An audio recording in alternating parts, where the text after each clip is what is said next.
After declining twice to appear before Parliament, former Steinhoff CEO Markus Jooste finally gave his version of what led to the company's collapse. Jooste denied any knowledge of accounting irregularities at the global retailer at the time of his resignation. The clothing and furniture group lost 95% of its stock value and around 20 billion rand in government pension funds.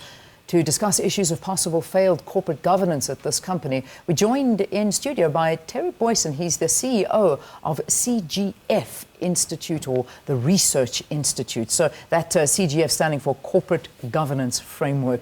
Good to see you. Thanks so much for coming in. Thanks, Leanne. Nice to see you again. Yeah, all right. Let's just focus in on what stood out for you.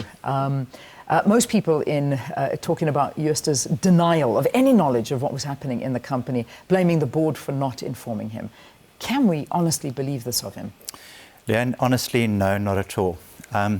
For any CEO to abdicate their responsibility in terms of not understanding that there was anything wrong in the organisation, in my mind, is completely unacceptable.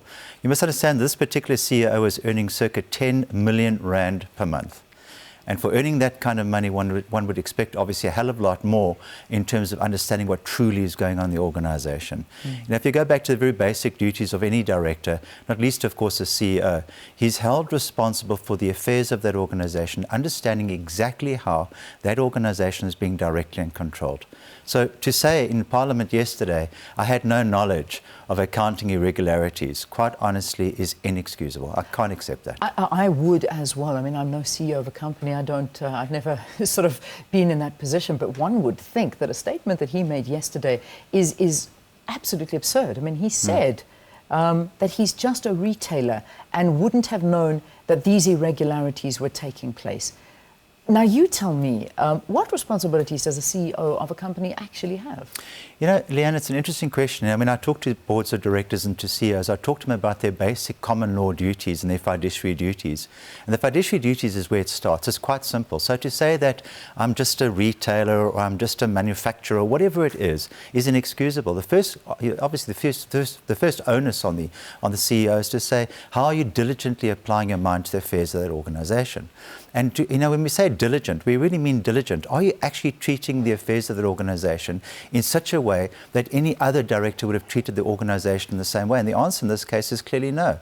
So, was he fair? Was he transparent with the information that came to his attention? Did he give the right information to the board? There's so many questions that are begging on this particular issue that, to say I didn't know is completely inexcusable. I just can't accept that. I mean, blaming the accounting firm, having a look at Deloitte, talking about blaming his European partner. Does this hold any weight? No, not at all. No, not at all.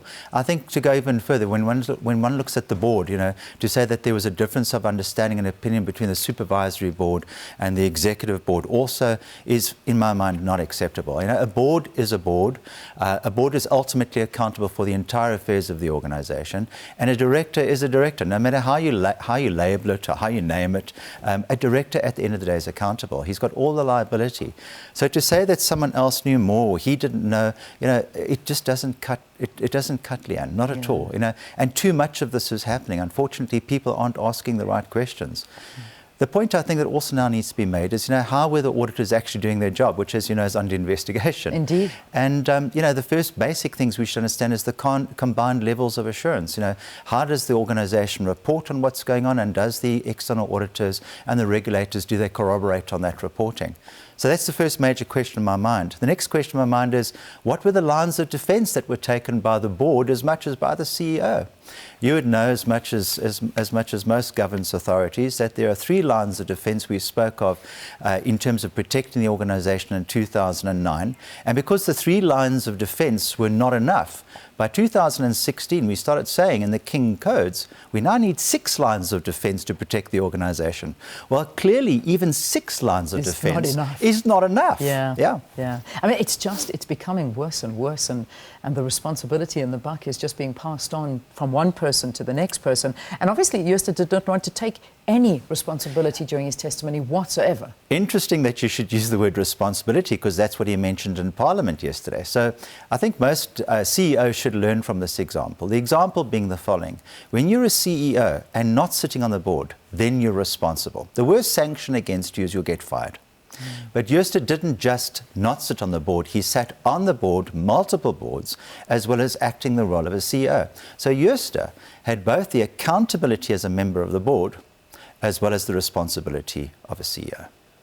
Which he didn't mention in Parliament, of course. Let's get this real, because as much as this is all happening in Parliament and we're hearing, I didn't do this, and we've heard from 3 different people, where we're talking the chairman of the board, whether we're talking the CFO, and now we're talking the former CEO, all of them not taking responsibility and blaming each other.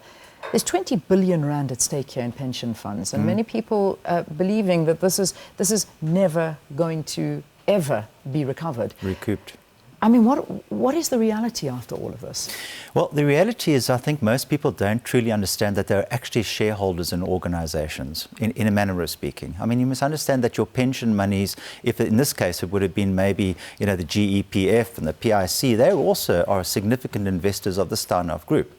At the end of the day, the ordinary man in the street has also lost. It's not just the direct shareholders, it's the man in the street. And unfortunately, the man in the street is not being educated sufficiently enough to ask questions that essentially says, well, this is not acceptable. So where will the accountability now start? What consequences will be issued? It's just, Leanne, I tell you, it's just insane, because it's happening all the time. Notwithstanding all the so-called good policies that were in place and all the so-called lip service to good governance. What has that good governance? Remember, the auditors signed off this firm as a good going concern. There were no red flags, apparently. But in spite of all these good governance codes that they report and their good governance and policies that they have in the organization, it still fails.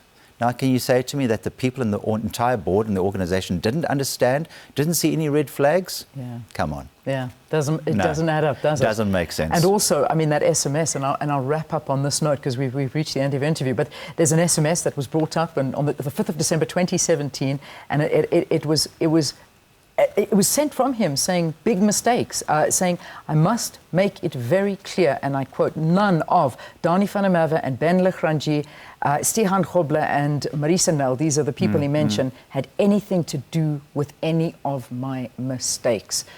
I mean, that he said it. The board acts as a collective, and we know that. Yeah. And I think just to let people understand, there's also something called the business judgment rule. Do the same as another reasonable director would be doing in the same given circumstances. So it's a collective. It's not one man's doing that would have caused that collapse. Indeed. Thank you for talking to us and pleasure. giving us a bit more clarity. We'll pull you in again if that's okay with you. No problem. As this, of course, is nowhere near the end. There's still so much more to be revealed on all of this. Terry Booysen, the CEO of the CGF Research Institute, the corporate governance framework. And the reality is, are these CEOs and board members getting away with, I suppose, murder, one could call it in a way, murder of our pension funds? All right.